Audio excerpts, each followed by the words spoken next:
अस्सलाम वालेकुम स्टूडेंट्स। आज हमारी जो क्लास है वो होगी वर्ब पे। वर्ब जो है पार्ट्स ऑफ स्पीच और ग्रामर में बहुत इंपॉर्टेंट है, क्योंकि सेंटेंस जो बनता है, सेंटेंस का जो मेन कोर है वो वर्ब ही है, और इससे हमें टेंस का भी मालूम पड़ता है, सेंटेंस का भी मालूम पड़ता है, आइडियाज का भी मालूम पड़ता है, हमें एक्शंस क्या हो रहा है वो भी हमें मालूम पड़ता है। तो वर्ब जुमले के अंदर मोस्ट इंपॉर्टेंट थिंग आप कह लें या बेस कह लें किसी भी सेंटेंस का, वो वर्ब होता है। जब तक आपको वर्ब की अंडरस्टैंडिंग नहीं होगी, वर्ब के कैरेक्टरिस्टिक्स की अंडरस्टैंडिंग नहीं होगी, उसको कैसे यूज करते हैं, उसका सही यूजेज क्या है, तब तक हम ग्रामर पूरी नहीं समझ सकेंगे, जब तक हमें वर्ब का पता नहीं होगा। तो basic definition, verb is a word used to tell और assert something about some person और थिंग। पहले आप ये सेंटेंस देखें, व्हाट अ पर्सन और थिंग डज। वर्ब हमें तीन चीजें बेसिकली बताता है कि कोई भी इंसान या कोई भी चीज, थिंग का यहाँ पे मतलब जानवर भी इसके अंदर आ गया, वो क्या काम कर रहा है, या what is done to a person और थिंग, या उस इंसान पे या उस चीज पे क्या काम हो रहा है, उसके ऊपर क्या काम हो रहा है, या वो खुद क्या काम कर रहा है। तीसरा हमें वो हालत बताता है, स्टेट बताता है, कंडीशन बताता है किसी चीज की या किसी पर्सन की। व्हाट अ पर्सन और थिंग इज, या वो है क्या। देखें ये सेंटेंस हम नोट करें, Ali laughs, clock strikes. Ali मुस्कुरा रहा है या हंस रहा है, क्लॉक स्ट्राइक्स जो घड़ी की टिक टिक होती है। एंड नीचे आ जाएं, Salman is scolded, windows is broken. इन दो जुमलों को पहले आप देखें, Ali laughs, clock strikes. Ali काम क्या कर रहा है, अली हंस रहा है, मुस्कुरा रहा है। और यहाँ द क्लॉक स्ट्राइक्स, कि जो घड़ी है वो स्ट्राइक कर रही है, वो चल रही है, उसका जो कांटा है वो चल रहा है, स्ट्राइक कर रहा है। यहाँ पे द क्लॉक और अली ये दोनों डूअर ऑफ एनी एक्शन है, ये वो सब्जेक्ट हैं, ये कोई काम कर रहे हैं। अब सेकंड टाइप पे आ जाए, Salman is scolded, the window is broken. Scolded का मतलब ये है कि किसी को कोई बंदा अगर झाड़ता है, सलमान इन स्कोल्डेड, तो मतलब सलमान को झाड़ा गया है, सलमान खुद काम नहीं कर रहा, इसके ऊपर एक्शन किया गया है। विंडो इज ब्रोकन, तो विंडो खुद काम नहीं कर रही, विंडो के ऊपर काम हुआ है, विंडो को किसी ने तोड़ दिया है। तो बेसिक डेफिनेशन हमने क्या पढ़ी कि वर्ब जो है वो हमें बताएगा कि या तो कोई पर्सन काम क्या कर रहा है, वो हंस रहा है, या घड़ी जो है वो स्ट्राइक कर रही है, या उसके ऊपर क्या काम हो रहा है, जैसे सलमान को किसी ने झाड़ा है, स्कोल्डेड, या विंडो को किसी ने तोड़ दिया है, ब्रोकन। तीसरा काम क्या है वर्ब का, तीसरा काम वर्ब का ये है कि वो हमें बताता है कि कोई चीज की स्टेट क्या है, हालत क्या है, कंडीशन क्या है। केट इज डेड, तो मतलब केट जो है वो मर गई है। यहाँ पे जो हमारा सब्जेक्ट है उसने कोई काम किया नहीं है, वो किसी भी एक्शन का डूअर नहीं है, ना ही उसके ऊपर कोई काम हुआ है। जैसे आप अगर ऊपर देखेंगे कि अली लाफ्स, वहां पे अली मुस्कुरा रहा है, लेकिन यहाँ पे जो हमारा सब्जेक्ट है वो काम कर नहीं रहा, कोई भी काम।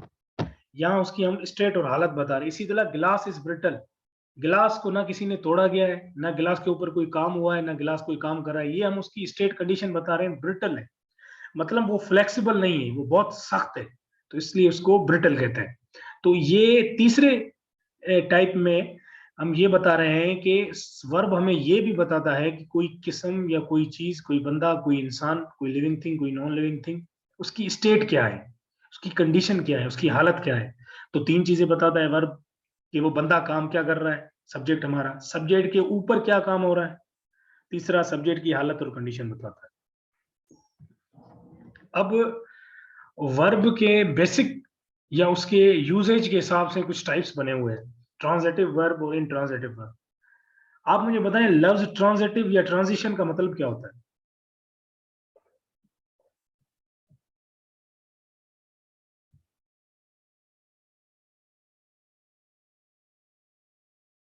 हेलो। हाँ, लफ्ज ट्रांजिटिव का मतलब क्या होता है, या ट्रांजिशन का मतलब क्या होता है, कोई आइडिया है आपको। ट्रांजिशन का मतलब पता नहीं है मुझे। देखिए, ट्रांजिटिव या ट्रांजिशन का मतलब होता है कि एक जगह से दूसरी जगह, एक हालत में दूसरी जगह। ठीक है ना, कोई चीज मुंतकिल हो एक जगह से दूसरी जगह, कोई आइडिया मुंतकिल हो, कोई काम मुंतकिल हो एक जगह से दूसरी जगह, ट्रांजिशन इसको बोलते हैं। तो एक्शन या काम या की बुनियाद में, यूजेज की बुनियाद पे, on the basis of usages, there are two types of verbs, transitive and intransitive verb. As the word itself is suggesting transitive, it means transition. Something will go, something will pass from one thing to another thing. A transitive verb is a verb that denotes an action which passes over from doer or subject to the object. Transitive verb वो verb होते हैं कि जिनका action जो है करने वाले से ट्रांसफर होता है जिस पे किया जाता है। पासिस ओवर को मैंने बोल्ड कर दिया है, ये टैग वर्ड है कि ये वो एक्शन जो है वो पास होता है कहां से, फ्रॉम द डूअर और सब्जेक्ट, जो कम काम कर रहा है या जो सब्जेक्ट है, कहां तक, जो ऑब्जेक्ट है। The boy kicks the football, यहां पे एक्शन कर रहा है द बॉय, और एक्शन किस पे परफॉर्म हो रहा है, फुटबॉल पे। तो एक्शन हमारा क्या है, किक्स। किक्स को कर कौन रहा है, बॉय। और ये एक्शन पास किस पे हो रहा है, पास ओवर आगे कहां पे हो रहा है, फुटबॉल पे। तो the boy kicks the football. Now the action is passing over from the doer, which is the subject, then to the object, which is the football.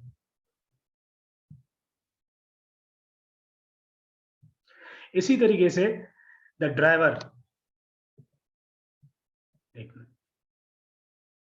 इसी तरीके से यहां पे है दूसरे जुमले में सब्जेक्ट है द ड्राइवर, वर्ब है स्टॉप्ड, और हमारा ऑब्जेक्ट जो है वो ट्रेन है, और द यहाँ पे आर्टिकल है, डिटरमाइनर भी इसको कहते हैं। तो as per definition, these are those verbs which transfer the action from subject, this is our subject, which means the doer of the action. Stop कौन कर रहा है, ड्राइवर। किस चीज को स्टॉप कर रहा है, train. Means the action is transforming from the doer to then object. इसी तरीके से his father gave him a watch.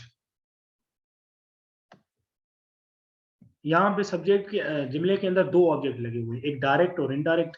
जो वर्ब के साथ लगा हुआ है ऑब्जेक्ट वो इनडायरेक्ट है, जो लास्ट में है वो क्या है, डायरेक्ट सब्जेक्ट है। तो यहाँ पे भी आप देखें जो हमारा एक्शन हुआ है वो देना, गेव, किसने दिया है, हिज फादर ने, वो डूअर है, वो सब्जेक्ट है। यहां से एक्शन ट्रांसफर हुआ है हिम की तरफ, किसको दिया है, इसको, हिम को, इस बंदे को। उसने अपने बेटे को क्या दिए, वॉच। तो ये इनडायरेक्ट ऑब्जेक्ट है, ये डायरेक्ट ऑब्जेक्ट है। यहाँ पे एक्शन ट्रांसफर हुआ है, पास ओवर हुआ है सब्जेक्ट से ऑब्जेक्ट तक। इसी तरीके से he told me a secret, यहां पे भी हमारा जो एक्शन है वो पास ओवर हुआ है आगे। He told me a secret, मुझे क्या बताया, सीक्रेट बताया। तो ये हमारे ट्रांजिटिव वर्ड है। अब इसी तरीके से इंट्रांजिटिव वर्ब आ जाएगा। तो इंट्रांजिटिव जो है वो ट्रांजिटिव का अपोजिट है। ट्रांजिटिव में हमारा एक्शन जो है वो पास ओवर होता है एक सब्जेक्ट से ऑब्जेक्ट तक। इंट्रांजिटिव में हमारा जो एक्शन है वो पास ओवर नहीं होगा। एक्शन जो है हमारा वो डूअर से ऑब्जेक्ट की तरफ पास नहीं होगा हमारा एक्शन।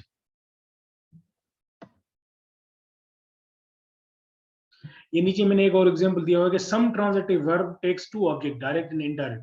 ऊपर भी है नीचे भी। अली टोल्ड्स मी अ सीक्रेट, यहाँ पे दो ऑब्जेक्ट है। ये डायरेक्ट ऑब्जेक्ट है मी, इनडायरेक्ट सॉरी, और डायरेक्ट ऑब्जेक्ट क्या है, सीक्रेट। दो ऑब्जेक्ट लगे हुए हैं। University awarded Ali the honorary degree, university ने अली को अवार्ड, किसको अवार्ड किया है, अली को। एक्शन ट्रांसफर हो गया अली तक, ये हमारा ऑब्जेक्ट है। और आगे जो है ये हमारा दूसरा ऑब्जेक्ट है, द ऑनरेरी डिग्री। क्या चीज अवार्ड की है उसको, ऑनरेरी, एजाजी डिग्री उसको अवार्ड की है। तो ये हमने पीछे भी पढ़ा था कि जुमले के अंदर दो ऑब्जेक्ट्स भी होते हैं, एक डायरेक्ट और एक इनडायरेक्ट। जो वर्ब के साथ लगा हुआ होता है वो इनडायरेक्ट ऑब्जेक्ट होता है, बाकी जो है वो डायरेक्ट ऑब्जेक्ट होता है। दूसरी फॉर्म पे आ जाते हैं। A intransitive verb is a verb that denotes an action which does not passes over from doer to an object। ये इंट्रांजिटिव जो है ट्रांजिटिव का ऑपोजिट है। इसके अंदर हमारा एक्शन जो है या हमारा जो वर्ब है वो उस एक्शन को ट्रांसफर नहीं करेगा, पास ओवर नहीं करेगा। कोई भी चीज होगी वो एक जगह से एक्शन जो है दूसरे पर मुंतकिल नहीं होगा। ये सिर्फ हमें हालत बताएगा, स्टेट बताएगा, कंडीशन बताएगा। ही ran a long distance। अब ऊपर हमने कुछ जुमले पढ़े कि इसके फादर ने इसको घड़ी दी, किसको दी, इसने अपने लड़के को, ही को घड़ी दी। इसी तरीके से यूनिवर्सिटी ने डिग्री दी, डिग्री किसको दी, अली को दी। यहाँ पे एक्शन ट्रांसफर हो रहा है, लेकिन यहाँ पे एक्शन ट्रांसफर नहीं है, ही रैन, वो भाग रहा है बस। यहाँ पे जरूरत ही नहीं है, ये वो वर्ब्स यहाँ पे लगे हुए हैं जो एक्शन को ट्रांसफर नहीं करते, ये सिर्फ हमें एक्सप्रेस कर रहे हैं, जो एक्शन जो बता रहे हैं उसको एक्सप्रेस कर रहे हैं। ही रेन अ लॉन्ग डिस्टेंस, यहाँ पे आगे जो है एक्शन ट्रांसफर नहीं हो रहा। द बेबी स्लीप्स, बच्चा जो है वो सो रहा है। ही रेन, वो भाग रहा है।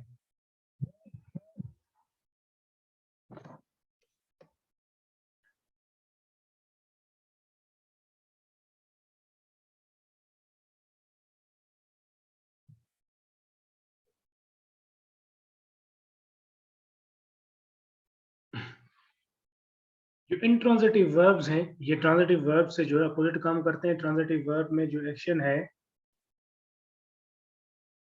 ट्रांजिटिव वर्ब वो जो एक्शन है उसको ट्रांजिट करते हैं, पास ओवर करते हैं जो एक्शन कर रहा है, और दूसरी तरफ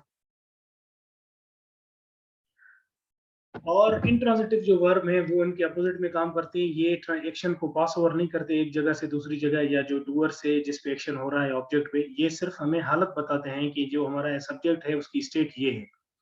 जैसे ही रेन अ लॉन्ग डिस्टेंस, वो भाग रहा है लॉन्ग डिस्टेंस तक, बहुत दूर मुफासले तक। द बेबी स्लीप्स, बच्चा जो है वो सो रहा है। There is a flaw in this diamond, इस डायमंड के अंदर एक फ्लॉ है, एक गलती है। तो ये इन वर्ब से अगर आप देखें, इनको अंदाजा लगाएं, तो आपको अंदाजा हो जाएगा कि ये वो वर्ब्स हैं जो एक्शन को पास ओवर नहीं कर रहे, बल्कि सब्जेक्ट का हमें स्टेट बता रहे हैं कि सब्जेक्ट की हालत वो ये है, एक्सप्रेस कर रहे हैं सब्जेक्ट को। तो ये दो किस्म के वर्ब्स हैं, एक ट्रांजिटिव, दूसरा इंट्रांजिटिव। आगे चलते हैं।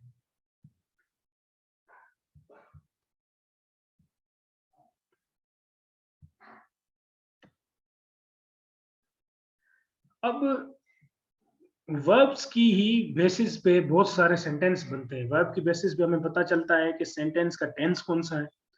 वर्ब की बेसिस पे हमें पता चलता है कि एक्शन क्या हो रहा है। वर्ब की बेसिस पे हमें पता चलता है कि एक्शन किस पे हो रहा है। तो एक्शन किस पे हो रहा है और हम किस लिहाज से, किस कॉन्टेक्स्ट पे बात कर रहे हैं, ये सारी चीजें वर्ब से पता चलती है। हमने इंग्लिश में बचपन से पढ़ते आ रहे हैं एक्टिव वॉइस और पैसिव वॉइस, ये दोनों एक दूसरे के अपोजिट होते हैं। कि एक जुमला जो एक्टिव वॉइस में सीधा सीधा जुमला है, इसको पैसिव वॉइस में कैसे करना होता है। बेसिक अंडरस्टैंडिंग हमें यही होती है कि जब हम चीज को एक्टिव वॉइस में होती है, जब उनको पैसिव वॉइस में करते हैं, तो वो वर्ब जो है वो पास्ट पार्टिसिपल वर्ब आ जाता है, उसके साथ हेल्पिंग वर्ब लगता है, और जो ऑब्जेक्ट है वो सब्जेक्ट हो जाता है, वो सब्जेक्ट है वो ऑब्जेक्ट हो जाता है। बेसिक अंडरस्टैंडिंग तो यही है। यहाँ पे आप देखें, सलमान हेल्प्स अली, और दूसरा सेंटेंस है Ali is helped by Salman. पहले सेंटेंस में verb help shows that something is done by the subject. पहले सेंटेंस में अब वर्ब हमें ये बता रहा है कि सलमान कोई काम कर रहा है, तो ये सीधा सीधा एक्टिव वॉइस है। लेकिन नीचे आ जाए, नीचे में सेंटेंस क्या है, Ali is helped by Salman, मतलब verb helped shows that something is done to the subject. दोनों में फर्क है। पहले जुमले में हमारा ये था कि पहले जुमले के अंदर हमारा सब्जेक्ट कोई काम कर रहा था, help is done by Ali, कौन मदद कर रहा था, सॉरी, डन बाय सलमान, मदद कौन कर रहा था, Ali. Action is done by subject. लेकिन यहाँ पे ऐसा नहीं है, यहाँ पे action is done on the subject, मतलब सब्जेक्ट के ऊपर काम हुआ है। यहाँ पे सब्जेक्ट के ऊपर काम हुआ है, यहाँ पे काम करने वाला कोई और है, सलमान है। लेकिन यहाँ पे काम कौन कर रहा है, सलमान। यहाँ पे सब्जेक्ट काम कर रहा है खुद, यहाँ पे सब्जेक्ट के ऊपर काम हुआ है। तो एक्टिव वॉइस और पैसिव वॉइस में ये बेसिक फर्क होता है। एक्टिव वॉइस हमें ये बताता है कि the action is done by the subject, यहाँ पे देखें सलमान हेल्प कर रहा है। पैसिव वॉइस हमें बताता है कि सब्जेक्ट के ऊपर काम हुआ, subject is done to the subject या ऑन द सब्जेक्ट। काम, action is done to the subject या ऑन द सब्जेक्ट, जो एक्शन है वो सब्जेक्ट के ऊपर हुआ है।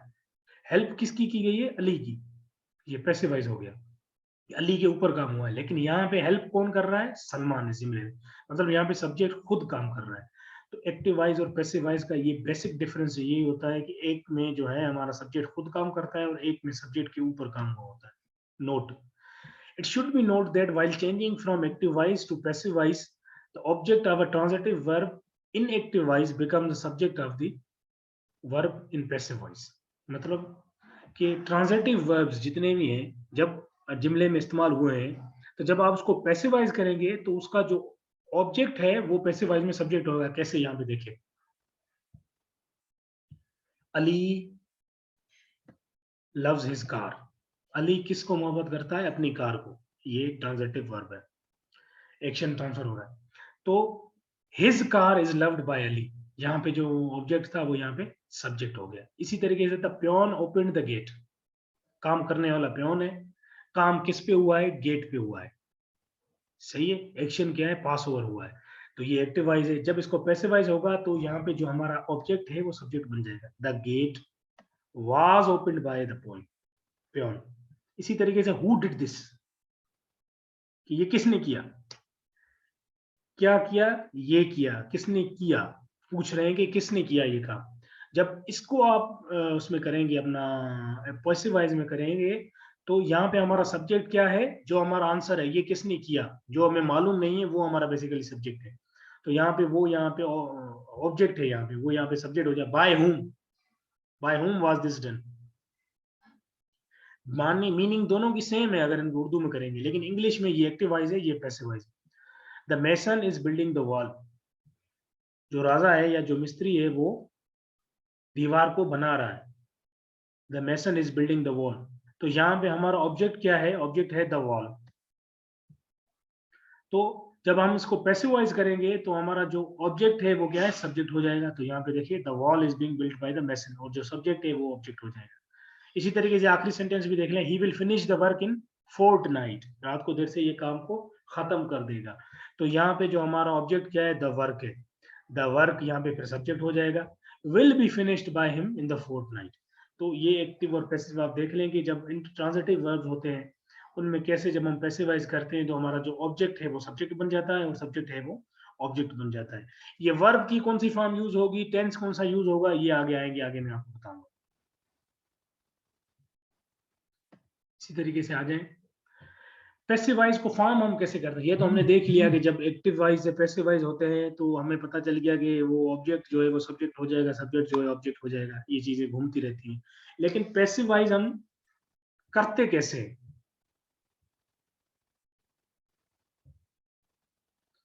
पैसिवाइज हम करते कैसे हैं? जब वो ये होगा कि आपको टेंस वर्ब का चेंज करना पड़ेगा। कोई भी वर्ब होता है उसकी एक पार्टिसिपल फॉर्म होती है, प्रेजेंट पार्टिसिपल और past participle. First form of verb, second form of verb और थर्ड फॉर्म ऑफ वर्ब। मैं आपका माइक खोल लेता हूँ, अगर आपने कुछ चीज पूछनी वगैरह हो तो पूछ लीजिए। मेरा बार बार नेटवर्क 2-3 दफा क्लास कंटिन्यू हो गई थी। सही है, ये वाईफाई सिम के नेटवर्क बड़ा मसला होता है। नहीं, इट्स ओके। तो पैसिवाइज हम करते कैसे हैं? तो पैसिवाइज करने के लिए हमें क्या करना होता है? वर्ब की फॉर्म चेंज करनी होती है। वर्ब का हमेशा जो थर्ड फॉर्म जो हमने पढ़ा है वो पैसिवाइज के अंदर यूज होता है, और उसके साथ वाई लग जाता है जब उसको पैसिवाइज करते हैं। तो यहाँ पे ये मैंने टेंस लिखे हुए हैं कि अगर सिंपल प्रेजेंट टेंस होगा तो इसकी पैसिवाइज करेंगे तो वर्ब की फॉर्म क्या होगी, उसके साथ हेल्पिंग वर्ब कौन सा लगेगा। अगर सिंपल प्रेजेंट है, एक्टिवाइज में वर्ब, ये आप देखें ये वर्ब की फर्स्ट फॉर्म लगी हुई है, इसको पैसिवाइज करेंगे तो एम टेकिन हो जाएगा। ये हेल्पिंग वर्ब हमने जब हमने पढ़े थे प्रोनाउंस पढ़े थे तब हमें पता लगा था कि फर्स्ट पर्सन, सेकंड पर्सन और थर्ड पर्सन, आई के साथ एम लगता है। अगर जुमले में ही और शी होगा या कोई एक बंदा होगा, सिंगुलर या इट होगा, तो उसके साथ इज लगेगा। अगर प्लूरल हमारे पास सब्जेक्ट होगा तो आर लगेगी। जब तो ये आप सिंपल समझ लेंगे, प्रेजेंट फॉर्म को जब आप पैसिवाइज में करेंगे तो वर्ब की शक्ल इस तरीके से हो जाएगी। इसी तरीके से जब कंटिन्यूस होगा, कंटिन्यूस फॉर्म को आप पैसिवाइज में करेंगे तो ए बीइंग लग जाएगा हेल्पिंग वर्ब के बीच में। सॉरी, यहाँ पे ये जो है ये मुझसे गलती हो गई है टाइपिंग में। यहाँ पे टेकिंग नहीं होगा, यहाँ पे टेकिन होगा। वर्ब का थर्ड फॉर्म यहाँ पे यूज होगा। ये जो ये है ना, टेकिन। ठीक है, समझ गया था मैं। ठीक है ना, इन तीनों को यही यहाँ पे यूज होगा। इसी तरीके से प्रेजेंट परफेक्ट में आप देखते हैं हैज टेकिन और हैव टेकिन लगा हुआ होता है, हेल्पिंग वर्ब हैज और हैव होते हैं। तो उसको जब आप पैसिवाइज में करेंगे तो बीन लग जाएगा इसके बीच में। इसी तरीके से पास्ट में आप देखेंगे तो पास्ट में हेल्पिंग वर्ब क्या होते हैं? वाज और वर्ब, तो पैसिवाइज में वो लगेंगे वर्ब की थर्ड फॉर्म के साथ। अगर पास्ट कंटिन्यूस है तो उसमें वाज और वर्ब के साथ बीइंग लगेगा, वही वर्ब की थर्ड फॉर्म होगी हमारे एक्शन वर्ब की। परफेक्ट है तो हेड के साथ बीन लग जाएगा और वर्ब की वही थर्ड फॉर्म होगी। परफेक्ट कंटिन्यूस का कभी भी पैसिवाइज नहीं होता, ठीक है। इसी तरीके से सिंपल फ्यूचर में आप देखें, फ्यूचर कंटिन्यूस का भी पैसिवाइज नहीं होता और फ्यूचर परफेक्ट कंटिन्यूस का भी पैसिवाइज नहीं होता। सिंपल फ्यूचर को आप पैसिवाइज में चेंज करेंगे तो एक तो वही मेन रूल है कि वर्ब का थर्ड फॉर्म आएगा, लेकिन विल के साथ बी लग जाएगा, विल और शैल के साथ। अगर फ्यूचर परफेक्ट है, उसका हमने पैसिवाइज बनाना है, तो विल हैव शैल हैव इसमें लगा होगा, उसके साथ आपने बीन लगाना है। तो ये सिंपल, ये पीछे से हम पढ़ते भी आ रहे हैं, ये आपको थोड़ा याद ध्यान नहीं कराने के लिए ये था कि अगर आप एक्टिवाइज और पैसिवाइज, कभी कभी ये सिंपल टोकन क्वेश्चन भी एग्जाम के अंदर आ जाते हैं कि भाई ये एक्टिवाइज है, इसको पैसिवाइज में चेंज करें। मॉडल वर्ड्स भी कुछ लगे होती है, कैन, मे, मस्ट, तो इनके पास भी अगर इनको भी अगर पैसिवाइज में चेंज करेंगे तो इनके साथ बी लगेगा, can be taken, must be taken. वैसे मॉडल वर्ब का नेक्स्ट क्लास में हम पढ़ेंगे अपना पार्टिसिपल और मॉडल वर्ब्स। आगे चलते हैं। अच्छा, कुछ सेंटेंस ऐसे होते हैं कि जिसमें वेगनेस होती है, हमें पता नहीं होता कि काम किस पे हो रहा है या काम कर कौन रहा है, तो उसमें हम कुछ चीजें जो है या सपोज कर लेते हैं या उनको अवॉइड कर लेते हैं, ठीक है।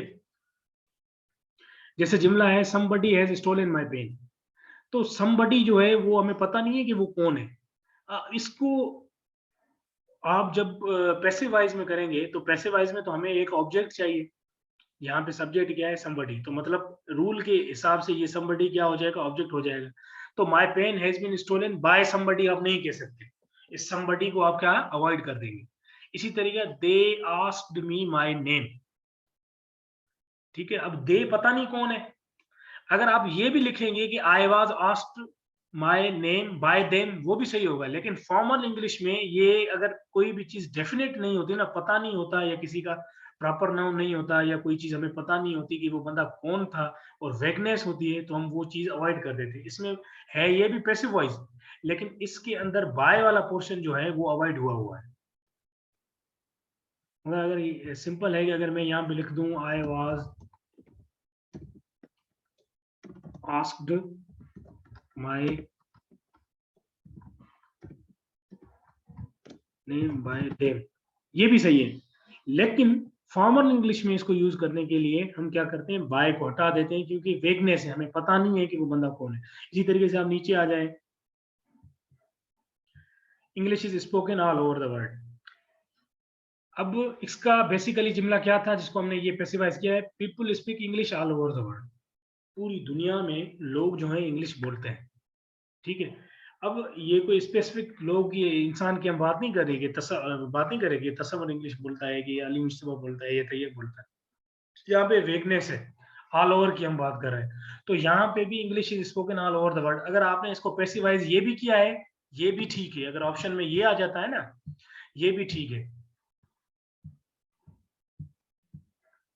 अगर इसमें आपने बाय नहीं लगाया, English is spoken all over the world by the people, वो भी ठीक है, लेकिन फॉर्मल इंग्लिश में ये होता है, हम उसको स्किप कर सकते हैं। इसी तरीके से I have someone has invited me to the party, I have been invited to the party, तो ये भी उसी तरीके का एक जुमला है कि इसमें हमने बाय के बाद जो प्रोनाउन वाला पोर्शन है वो हमने उसको स्किप कर दिया है, क्योंकि ये चीजें जो है वो डेफिनेट नहीं थी और वेगनेस था कि वो प्रोनाउन या नाउन को आगे ऑब्जेक्ट उसका कौन है। अच्छा, कुछ ऐसे वर्ड जुमले हमने पीछे भी पढ़े हैं कि जिनके अंदर दो ऑब्जेक्ट्स होते हैं, तो ये आपकी मर्जी है, जब आप उसको पैसिवाइज करेंगे ना, तो उस कौन से ऑब्जेक्ट को उठा के आप सब्जेक्ट की जगह रखते हैं। जब जुमले के अंदर एक्टिव वॉइस के अंदर दो सब्जेक्ट दिए हुए हैं, the guard refused him admittance, guard ने मना कर दिया इसको अंदर आने से, दाखिला करने से इसको मना कर दिया अंदर। अब इसमें दो ऑब्जेक्ट हैं, एक तो ये कि रिफ्यूज किसको किया, हिम को, इस बंदे को क्या रिफ्यूज किया, अंदर आना। अब आपकी मर्जी है, जब आप इसको पैसिवाइज करते हैं तो कौन से ऑब्जेक्ट को सब्जेक्ट की जगह रखते हैं। ये दोनों चीजें सही है, admittance was refuse to him by the guard, ठीक है, या he was refuse admittance by the guard, ये दोनों जुमले सही है। आपकी मर्जी है, दो ऑब्जेक्ट हैं और किसी भी ऑब्जेक्ट को आप सब्जेक्ट की जगह लगा सकते हैं, बस टेंस और जो वर्ब यूज हुए हैं साथ वो सही होना चाहिए। ये पास्ट इंडेफिनिट टेंस है, तो इसका पैसिवाइज में क्या होगा, वाज होगा, उसके साथ वर्ब की थर्ड फॉर्म होगी, ये दोनों देखिए सेम है और बाय लगा हुआ है, बाकी ऑब्जेक्ट आपकी मर्जी। इसी तरीके से mister Ali teaches us grammar, यहाँ पे दो ऑब्जेक्ट हैं, एक तो अस हमें, और क्या सिखा रहे हैं, ग्रामर, तो grammar is taught to us by Mister Ali, ये भी सही है, we are taught grammar by Mister Ali, ये दोनों चीजें सही है। The manager will give you a ticket, A ticket will be given to you by the manager, that is also okay. You will be given a ticket by the manager, that is also okay. He handed her a check. तो एक तो action पास over हो रहा है, ही से हर तक क्या चीज दे रहा है, चेक। तो इट्स ऑन यू कि आप कौन से ऑब्जेक्ट को उठा के सब्जेक्ट पे रखती हैं। Cheque was handed to her, she was handed a cheque. ठीक है, तो इसमें भी हमने बाय वाले पोर्शन को स्किप कर दिया है। कुछ जुमलों में कुछ ऐसे स्पेशल केसेस आएंगे जिसमें हमारी मर्जी होती है कि हम अगर तो ये दोनों ही सही कंसीडर होंगे ना? बिल्कुल, ये दोनों सही है। आप देखें ना, ये पैसिव वॉइस में ये दोनों सही है। किसी पोर्शंस के अंदर ये मैंने अलग हाईलाइट इसलिए किए हैं कि ये सारे, ये दोनों भी सही है। यहाँ पे ये भी सही है, ये भी सही है, ये दोनों सही है। ठीक है, आपकी मर्जी है कि किसी भी को ऑब्जेक्ट को आप सब्जेक्ट की जगह रख देंगे। सही है। अब इन्फिनेटिव, पिछले 6 लेक्चर्स में एक जुमलों को हम देखते आ रहे हैं। मैं आपको बता रहा हूँ कि यहाँ पे टू लगा हुआ है, ये इन्फिनेटिव है, ये इन्फिनेटिव है, ये इन्फिनेटिव है। अब ये इन्फिनेटिव है क्या? देखिए, वर्ब एज अ वर्ड जो है वो मुख्तलिफ तरीकों से घुमा फिरा के जुमले के अंदर यूज होता है। तो एक वर्ब की दूसरी फॉर्म जो है वो है इन्फिनेटिव। पहली फॉर्म तो वो मेन वर्ब है, दूसरी है इन्फिनेटिव। इन्फिनेटिव क्या है? जब किसी भी वर्ब का फर्स्ट फॉर्म और उसके आगे टू लगा हुआ हो तो उसको हम बोलते हैं कि भाई ये इन्फिनेटिव है। यहाँ पे आप देखिए, टू गो, टू फाइंड। ठीक है, to go and to find. अब ये टू गो और टू फाइंड, गो वर्ब का फर्स्ट फॉर्म है, फाइंड वर्ब का फर्स्ट फॉर्म है। जब भी वर्ब के फर्स्ट फॉर्म के साथ टू लगा हुआ हो, टू, तो हम कहते हैं कि ये इन्फिनेटिव है। ठीक है, इन्फिनेटिव और फिनिटिव, वो इन्फिनेटिव का बेसिक मतलब ये होता है कि लातादाद पता ना हो किसी चीज का। ठीक है ना। तो अब ये इन्फिनेटिव को वर्ब में कैसे यूज करते हैं, इसका यूजेज क्या है? The forms to go and to find are infinitive. The infinitive is a base of a verb often preceded by the to. Infinitive verb की base है preceded by to, मतलब हमेशा इसके आगे to लगा हुआ होता है verb के first form के साथ। तो हम कहते हैं कि ये क्या है? Infinitive है। अब यहाँ पे देखें, to err is human, मतलब तो गलती करना, मतलब वो इंसान। बेसिकली ये फ्रेजियर वर्ब, इसका मतलब ये है कि इंसान की फितरत में है गलती करना। बर्ड्स लव टू सिंग, परिंदों हैं वो प्यार करते हैं क्या चीज? गाना गाना। To respect our parents is our duty, हमारी ड्यूटी क्या है? पेरेंट्स को रिस्पेक्ट करना। He refuse to obey the orders, इसने क्या चीज रिफ्यूज कर रही है? ऑर्डर्स को ओबे करना। Many man desire to make money quickly, बहुत सारे लोगों के अंदर ये ख्वाहिश है कि वो जल्दी पैसा हासिल करें। अब यहाँ पे देखें, हमने पढ़ा है कि इन्फिनेटिव एक ऐसा वर्ब का स्ट्रक्चर है जिसके साथ टू लगा हुआ होता है और वर्ब का फर्स्ट फॉर्म है। इन्फिनेटिव जब भी किसी जुमले के अंदर इस्तेमाल हुआ होगा तो मेन वर्ब के अलावा इस्तेमाल हुआ होगा। इन्फिनेटिव वर्ब के जुमले के अंदर सब्जेक्ट के तौर भी काम कर सकता है, जुमले के अंदर ऑब्जेक्ट के तौर भी काम कर सकता है, और जुमले के अंदर और भी इसके यूजेज है। देखें, टू एर इज ह्यूमन, इसके अंदर हमारा मेन वर्ब क्या है? इस जुमले के अंदर आप मुझे बताएं। टू एर इज ह्यूमन, इसमें अर्थ का क्या मतलब है? देखिए, अर्ब का मतलब है बेसिकली कि ये पुरानी इंग्लिश है, शेक्सपियर वाले जमाने की इंग्लिश है। ये किसी ड्रामे से उठाया हुआ एक फ्रेजियल वर्ब है। ये है error, basically to error is human. अच्छा, हाँ, लेकिन ये फ्रेजियर वर्ब है, किसी शेक्सपियर और विलियम वर्ड्सवर्थ के ड्रामों से उठाया गया एक डायलॉग है, फ्रेजियर वर्ब तो इस्तेमाल होता है। मतलब to error is a human, मतलब इंसान की वो कैरेक्टरिस्टिक में है कि वो गलती करेगा, खता करेगा। इंसान अच्छा, खताकार है। ठीक है, इंसान खताकार, मतलब ये जो हम लोग कहते हैं यूनिवर्सल फैक्ट भी मेरे ख्याल में इंसान खताकार है। हाँ। ठीक है, तो टू तो एर, इसमें हाँ, तो यहाँ पे जो टू एर है ना, वो एज ए सब्जेक्ट इस्तेमाल होता है। ठीक है ना। ठीक और हेल्प वर्ब हमारे यहाँ एक ही है, टू इज है। और आगे हमारा जो मेन जो यहाँ पे है ऑब्जेक्ट है वो क्या है? ह्यूमन है। तो यहाँ हाँ, पे आप देखिए, वर्ब जुमले के अंदर एज ए सब्जेक्ट भी इस्तेमाल हो सकता है, लेकिन वो अगर इस शक्ल में हो, उसके साथ टू लगा हुआ हो, इन्फिनेटिव फॉर्म में। इसी तरीके से नीचे आ जाए, बर्ड्स लव टू सिंग, यहाँ पे हमारा मेन वर्ब कौन सा है? एक्शन वर्ब कौन सा है? Love to sing, to sing नहीं, ये आप गलती कर रहे हैं ना। यही तो आता है टेस्ट के अंदर। यहाँ पे हमारा जो मेन वर्ब है वो है लव। एक्शन कौन परफॉर्म कर रहा है? क्या एक्शन परफॉर्म हो रहा है? कि अच्छा, बर्ड्स एक्शन। लव। हाँ, देखिए, ठीक है, ठीक है, ये जो है ना बेटा, लव, ये है हमारा मेन वर्ब। ठीक है।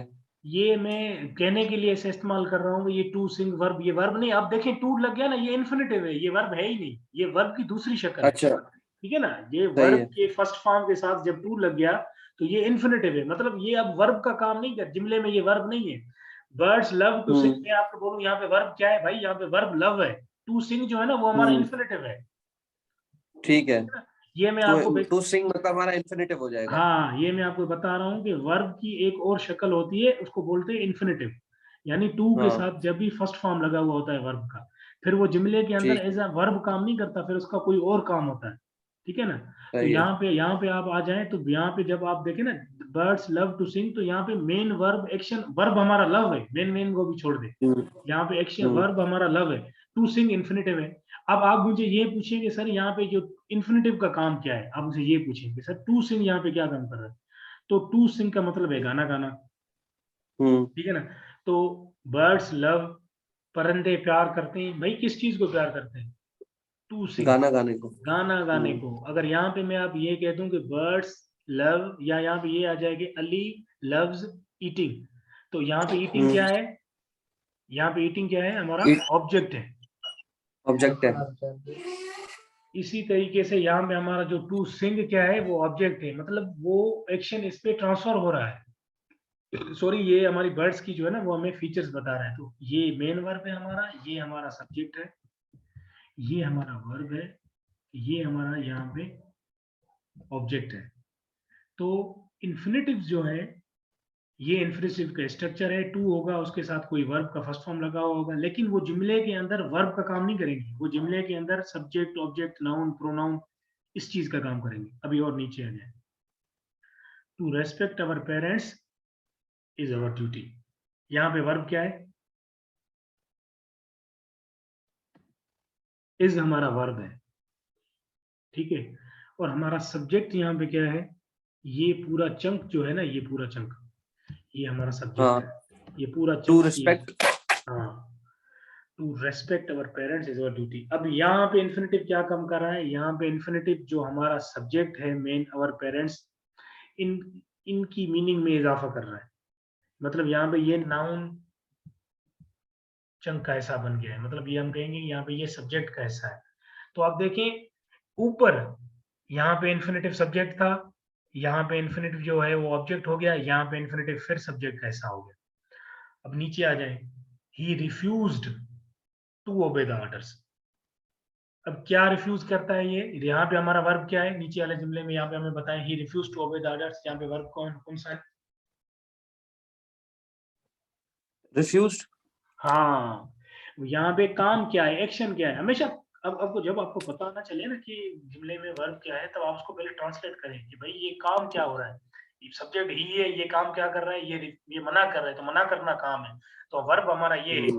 तो यहाँ पे टू ओबे द ऑर्डर्स, ये पूरा हमारा क्या है, ऑब्जेक्ट है। तो यहाँ पे जो इन्फिनिटिव है वो एज अ ऑब्जेक्ट काम कर रहा है। तो इन्फिनिटिव, मतलब इसमें जो हमारा टू के बाद का जो पार्ट होता है हाँ, वो हमारा वो हो जाता है अपना ऑब्जेक्ट, इन्फिनिटिव हो जाता है और उससे पहले वाला हमारा वर्ब बन जाता है। हाँ।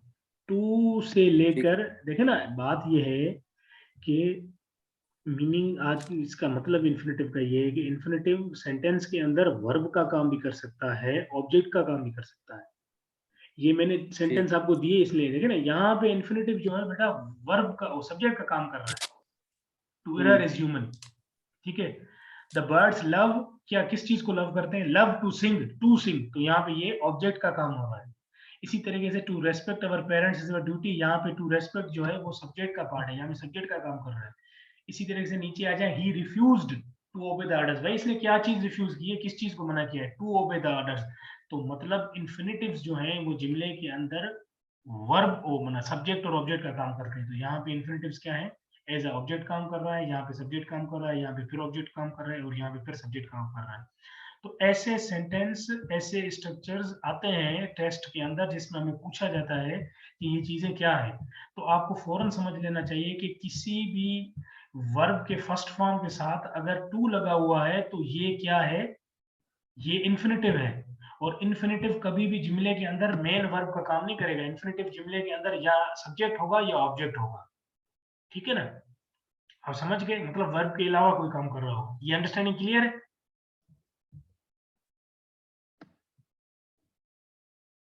आगे चलें? क्लियर है बिल्कुल। हाँ चलें आगे चलें। ठीक है। इसी तरीके से many men desire to make money quickly, यहाँ पे आप देखें वर्ब एक्शन, वर्ब हमारा क्या है, वो है डिजायर। डिजायर क्या करता है, to make more money quickly, ये हमारा ऑब्जेक्ट है, ये हमारा पूरा ऑब्जेक्ट है। ठीक है ना, तो यहाँ पे इन्फिनेटिव है ना, वो एज ऑब्जेक्ट काम कर रहा है और उसको उसके उसके साथ एडवर्ब भी लगा हुआ है। तो वही बात आ गई कि इन्फिनेटिव जुमले के अंदर सब्जेक्ट और ऑब्जेक्ट दोनों काम कर सकता है। और इन्फिनेटिव की पहचान ये है कि टू लगा हुआ होगा और उसके साथ वर्ब का फर्स्ट फॉर्म लगा हुआ होगा। अब आ जाते हैं मजीद कुछ यूज ऑफ इन्फिनेटिव। देखिए ऊपर तो एग्जाम्पल के सेंटेंस थे सिंपल, यूजेज आपको मैंने वहां पे पहले थोड़े इसलिए बता दिए कि आपको अंडरस्टैंडिंग सही हो। यहाँ पे थोड़ा एक्सपेंड करते हैं चीजों को। बोल रहा है कि इन्फिनेटिव जो है वो जुमले के अंदर सब्जेक्ट पे एज ए सब्जेक्ट काम कर सकता है। तो यहाँ पे देखें, to find, to reign, to find fault is easy, verb क्या है, इज है, ठीक है ना। To reign is worth ambition, यहाँ पे वर्ब क्या है, इज है। यहाँ पे ऑब्जेक्ट क्या है, इजी, यहाँ पे ऑब्जेक्ट क्या है, वर्थ एम्बिशन। टू रेन करना is worth ambition. To reign का बेसिकली मतलब होता है कंट्रोल करना, ठीक है ना, किसी चीज को संभालना, बेसिकली रूल करना। वर्थ एम्बिशन की ये ऐसी एम्बिशन है, ख्वाहिश है जिसकी वर्थ है, जिसकी कोई कीमत है। उसी तरह to find fault is easy, किसी भी चीज के अंदर खामियां निकालना कोई आसान सी बात है, खामियां तो आप आसान से निकाल सकते हो। तो to find fault is easy. तो यहाँ पे टू फाइंड और टू रेन, तो हमारा जो इन्फिनेटिव है टू के साथ फर्स्ट फॉर्म लगा हुआ है वर्ब का, ये एज अ सब्जेक्ट काम कर रहा है।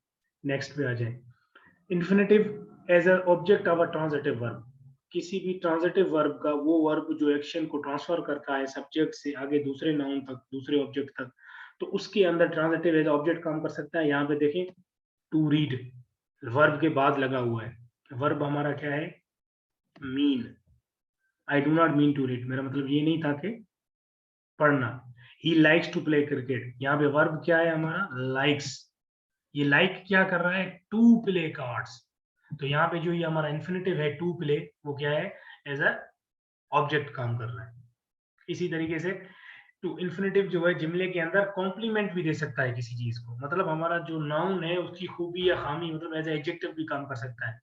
Her greatest pleasure is to sing, his custom is to ride daily, मतलब हर ग्रेटेस्ट प्लेजर में, कोई लड़की है उसका ग्रेटेस्ट प्लेजर क्या है, कि उसको किसी चीज के अंदर वो एंजॉय करती है, उसको मजा आता है किसमें, इज टू सिंग। ये हमारा वर्ब इज टू सिंग, यहाँ पे क्या कर रहा है, इस लड़की को कॉम्प्लीमेंट कर रहा है।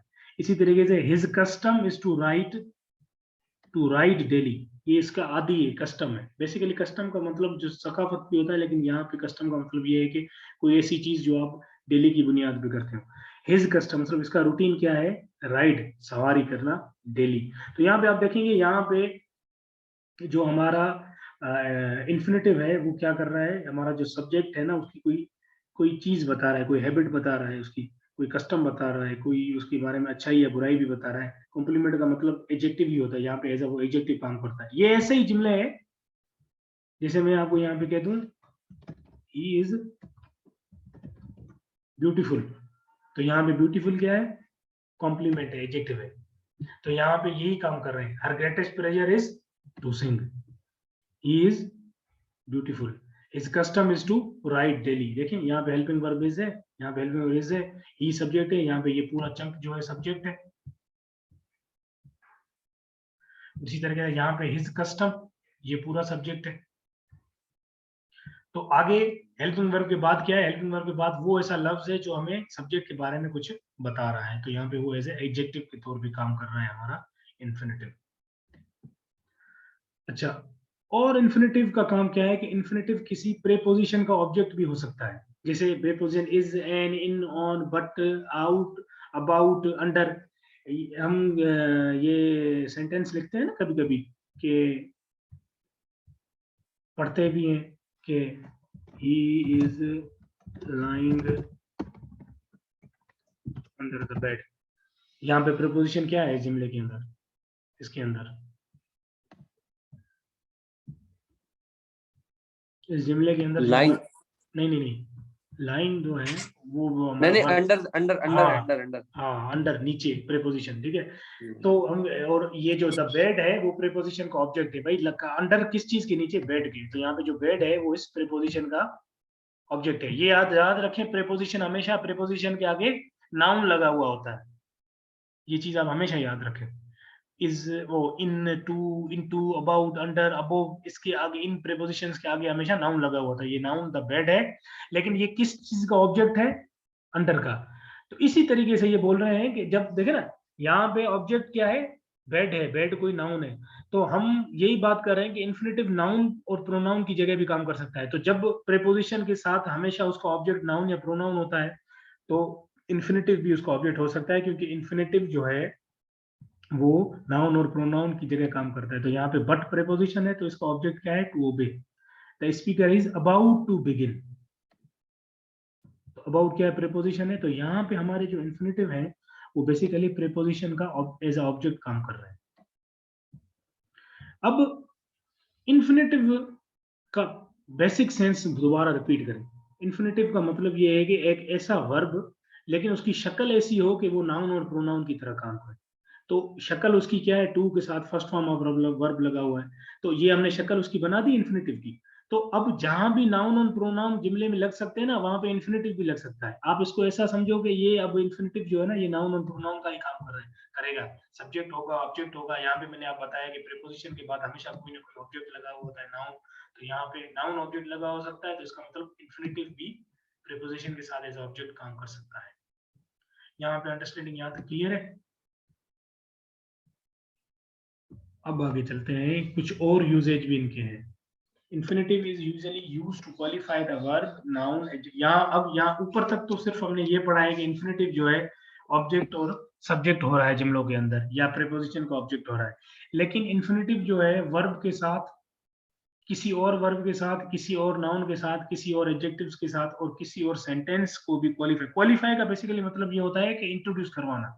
किसी भी चीज के पहले कोई चीज आए और बाद में कोई चीज आए, किसी भी चीज को इंट्रोड्यूस कराना उससे पहले, या उसको क्वालिफाई और इंट्रोड्यूस दोनों की बात है। कि वी ईट टू लिव, ठीक है।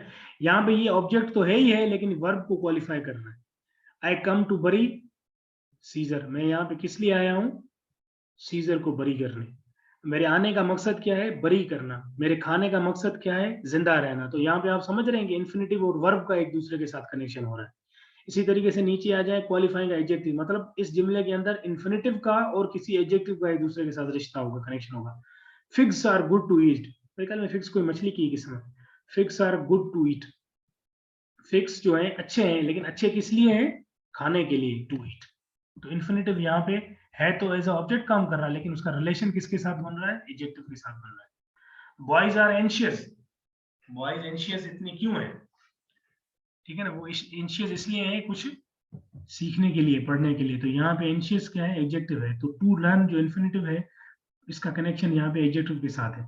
The medicine is pleasant to take, तो the medicine is pleasant, medicine क्या है, अच्छी है, टेक या उसको लेने के लिए, खाने के लिए। तो यहाँ पे तो टू टेक है, ये है तो ऑब्जेक्टिव, लेकिन यहाँ पे ये क्वालिफाई किसको कर रहा है, इसका रिलेशन किसके साथ है, प्लीजेंट के साथ है। ये सारे एग्जांपल्स दिए हुए हैं आपकी अंडरस्टैंडिंग क्लियर करने के लिए कि जब इन्फिनेटिव फॉर्म, वर्ब की एक फॉर्म है इन्फिनेटिव, इन्फिनेटिव फॉर्म जुमले के अंदर इन इन तरीकों के साथ इस्तेमाल हो सकती है। नाउन, सब्जेक्ट, ऑब्जेक्ट के तौर भी इस्तेमाल हो सकता है, या जुमले के अंदर वर्ब, नाउन, एडजेक्टिव, इनसे रिलेशन समझाने के लिए भी इस्तेमाल हो सकता है। इसी तरीके से ये किसी नाउन को भी क्वालिफाई कर सकता है, मतलब नाउन के साथ भी इसका कनेक्शन हो सकता है। This is not the time to start, ये वो वक्त नहीं है कि चीजों को स्टार्ट किया जाए। तो this is not the time to start, किस चीज को स्टार्ट ना करें, टाइम को। तो टाइम हमारा क्या है, नाउन है। He is the man to be admired, ये वो शख्स है कि जिसको एडमायर करना चाहिए, जिसकी तारीफ करनी चाहिए, सराहाया जाना चाहिए। किस चीज को एडमायर करना चाहिए, मैन को। तो यहाँ पे मैन क्या है, नाउन है। तो हमारा जो टू बी है, ठीक है ना, ये पूरा जो हमारा इन्फिनेटिव फॉर्म है, ये किसको क्वालिफाई कर रहा है, या किसके साथ इसका रिलेशन बन रहा है, ये मैन को। इसी तरीके से हमारे जो इन्फिनेटिव्स हैं वो पूरे के पूरे एक सेंटेंस के पहले भी लग सकते हैं, लेकिन बशर्ते है कि उनके साथ या उनसे पहले कॉमा लगा हुआ हो। यहाँ पे देखिए हमारा मेन सेंटेंस ये है, आई क्वाइट फॉरगेट माई प्रॉमिस, यार मैं तो बिल्कुल भूल ही गया मेरा प्रॉमिस, ये हमारा सेंटेंस है। To tell the truth I quite forget my promise, तो यहाँ पे जो टू टेल द ट्रुथ है, ये जो चंक है ये इन्फिनेटिव है, ठीक है ना, और ये इस पूरे जुमले को क्वालिफाई कर रहा है, पूरे जुमले को इंट्रोड्यूस करवा रहा है, इसका रिलेशन इस पूरे सेंटेंस के साथ है, तो ये पूरे एक सेंटेंस के पहले लगा हुआ होगा। मतलब सेंटेंस एक पूरा अलग होगा जिसमें सब्जेक्ट वर्ब और ऑब्जेक्ट होगा, और जो इन्फिनेटिव है वो इससे अलग लिखा हुआ होगा, कॉमा देके। He was petrified, so to speak, वो डर गया, कॉम्प्लेक्स हो गया, वो जो है परेशान हो गया, टू स्पीक, किसके लिए पर्टिफाइड हो गया, सो टू स्पीक, कि वो बात करे आगे। तो ये एक पूरा जुमला है, पूरा का पूरा मुकम्मल सेंटेंस है, लेकिन इसको क्वालिफाई क्या कर रहा है, एक इन्फिनेटिव, टू और वर्ब का स्ट्रक्चर, जो इस पूरे वर्ब के साथ अलग है और कामा के साथ डिफरेंट हुआ है। तो ये अक्सर जुमले फिर हमारे एग्जाम में आ जाते हैं, इस किस्म के सेंटेंस। तो हमें यदि पहचान कैसे होगी, एक तो टू के साथ और दूसरा कामा लगा हुआ होगा, तो ये हमारा इन्फिनेटिव फ्रेज है, ये हमारी पहचान होगी। ये हमारा वर्ब के जो लेक्चर है उसका ये है पार्ट 1। अब नेक्स्ट हम जेरेंड भी पढ़ेंगे और पार्टिसिपल भी पढ़ेंगे। आज हमने जो पढ़ा है बेसिकली वर्ब पढ़ा है, ट्रांजिटिव वर्ब और इंट्रांजिटिव वर्ब कौन से होते हैं। ट्रांजिटिव वर्ब वो होते हैं जो एक्शन को ट्रांसफर करते हैं सब्जेक्ट से ऑब्जेक्ट तक। इंट्रांजिटिव वर्ब वो होते हैं उनमें एक्शन ट्रांसफर नहीं होता, बल्कि वो हमें सब्जेक्ट के हालात बताते हैं। इसी तरीके से एक्टिव वाइज और पैसिव वाइज, ये तो शुरू में हम पढ़ते आ रहे हैं, लेकिन उनका एक रिफ्रेशर इंट्रोडक्शन आपको दे दिया है कि एक्टिव पैसिव वाइज कैसे बनते हैं, कैसे जो सब्जेक्ट है वो फिर पैसिव वाइज में ऑब्जेक्ट जो है वो सब्जेक्ट बन जाता है। और ये मैंने टेंस के फार्मूले लिखे, अगर इस टेंस में एक्टिवाइज हो तो उसका पैसिवाइज कैसे हो सकता है, सारे टेंस लिखे। परफेक्ट कंटिन्यूअस का पैसिवाइज नहीं होता, और फ्यूचर कंटिन्यूअस और फ्यूचर परफेक्ट कंटिन्यूअस का पैसिवाइज कभी भी नहीं होता, ठीक है। ठीक है। कुछ पैसिवाइज ऐसे हमें करने पड़ते हैं कि जिनमें हमारा जो ऑब्जेक्ट होता है वो वेग होता है, तो हम उसको स्किप कर सकते हैं, बाय वाले जुमले को, बाय वाले स्ट्रक्चर को। इसके बाकी इन्फिनेटिव है। इन्फिनेटिव वो होता है कि वर्ब का फर्स्ट फॉर्म और उसके साथ टू लगा हुआ हो तो वो इन्फिनेटिव हो जाएगा, और अब उसके यूजेज डिफरेंट हो जाएगा। अब वो एज अ वर्ब इस्तेमाल नहीं होगा इन्फिनेटिव। इन्फिनेटिव जुमले के अंदर वर्ब के अलावा सब्जेक्ट इस्तेमाल हो सकता है, ऑब्जेक्ट इस्तेमाल हो सकता है, किसी चीज के इंट्रोड्यूस करवा सकता है, मतलब क्वालिफाई करा सकता है, किसी नाउन के साथ इस्तेमाल हो सकता है, एडजेक्टिव के साथ इस्तेमाल हो सकता है, किसी पूरे के पूरे सेंटेंस के साथ भी इस्तेमाल हो सकता है। हमें इसकी मीनिंग देख के उसका रिलेशन बनाना होगा। इसके रिलेटेड क्वेश्चन इस तरीके से आते हैं कि हमें आइडेंटिफाई करना पड़ता है कि इन्फिनेटिव कौन सा है। इन्फिनेटिव को आइडेंटिफाई तो करना बड़ा आसान है कि उसके साथ टू लगा हुआ होगा, और जुमले में जो मेन वर्ब होगा उसके अलावा वो कहीं लगा हुआ होगा। फिर हमें आइडेंटिफाई करेंगे कि वो किसके साथ लगा हुआ होगा, ठीक है ना। जब वो वर्ब के साथ लगा, वो ऑब्जेक्ट के साथ, नाउन के साथ लगा हुआ होगा, तो इसका मतलब वो कोई ऐसा दूसरा ऑब्जेक्ट होगा। जब एडजेक्टिव के साथ लगा होगा तो मतलब वो एडजेक्टिव को क्वालिफाई कर रहा होगा। काम वो यही करेगा, या सब्जेक्ट होगा या ऑब्जेक्ट होगा, ठीक है ना, या किसी एडजेक्टिव के साथ लगा होगा, या किसी और नाउन के साथ लगा हुआ होगा, या किसी और जो सेंटेंस के साथ लगा होगा, लेकिन काम वो या सब्जेक्ट का करेगा या ऑब्जेक्टिव का करेगा। इन्फिनेटिव बहुत इंपॉर्टेंट है, और ये इसकी पहचान जो टूल्स हैं, इसको आप एक जो नीचे इसका यूज और जो इन्फिनेटिव का स्ट्रक्चर जो मैंने लिखा है ना, ये क्लास के बाद भी एक दफा आप इसको पढ़ लीजिए, बाकी पीछे चीजें तो बेसिक है। तो ये आज की क्लास थी। कल हम वर्ब की सेकंड क्लास करेंगे, जैसे वर्ब का स्ट्रक्चर इन्फिनेटिव है, वर्ब के कुछ और स्ट्रक्चर्स हैं जिसमें जेरेंड भी है, जिसमें पार्टिसिपल भी है, उनको हम पढ़ेंगे, ठीक है। बाकी इसकी रिकॉर्डिंग में आपको भेज लिंक उसका भेज दूंगा। अच्छा, इसकी और लास्ट वीक जो लास्ट क्लास हमने पढ़ी थी ना, उसकी भी रिकॉर्डिंग और उसकी फाइल भी आपने मुझे नहीं भेजी। चलो ठीक है, चलो मैं भेज दूंगा। हाँ, इसकी फाइल और उसकी फाइल भी भेज दीजिएगा। ठीक है, थैंक यू। Thank you.